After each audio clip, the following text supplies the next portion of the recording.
other planetary bodies. Carl Brugger was one of the great historians, journalists, and humanists of the 20th century.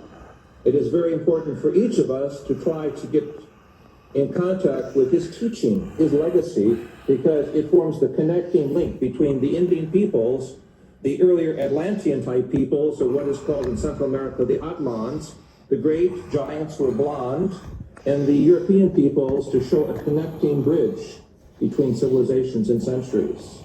The Chronic also refers to the coming of the extraterrestrial peoples, according to the Indians, at the beginning of the 21st century.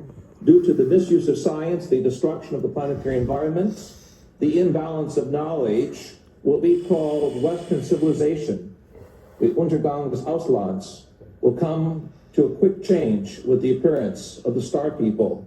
And for this reason, we must keep our eyes and ears open to the signs from space of a new communication system, connected also with the teachings of the Indian peoples.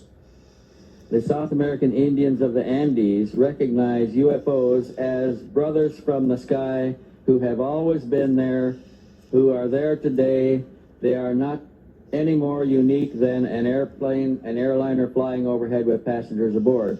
To them, the brothers from the sky have always been there. They do make contact with the Indians, and they do treat people in remote areas where they cannot get to doctors. They heal them, they treat them medically, they interact with the Indians and with primitive people, both in the high plains and in the deep jungles.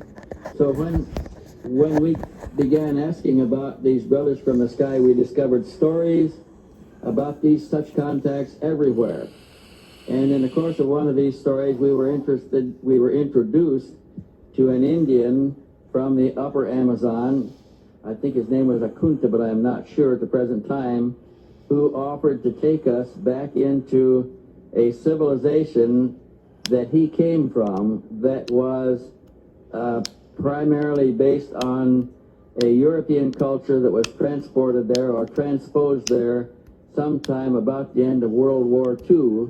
And they had taken scientists and scientific research underground in an area in the upper Amazon where they had succeeded in developing disc-shaped aerial vehicles that they could use to go all over the world with.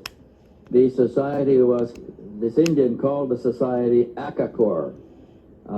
He said that he had guided a German researcher by the name of Brugger, and I think his name was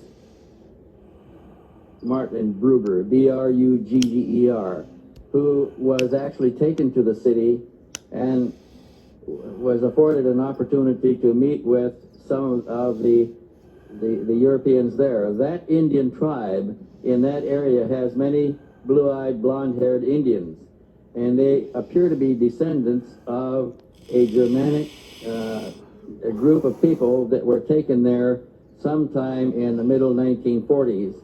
And now they have produced children and they are young adults, and a society is flourishing there that is advanced over the contemporary societies around them by a substantial degree.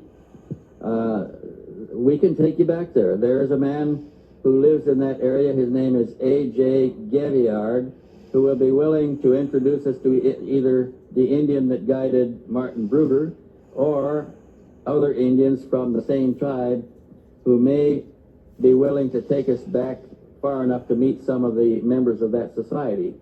It's operated as a closed society. They do not come out down the river and enter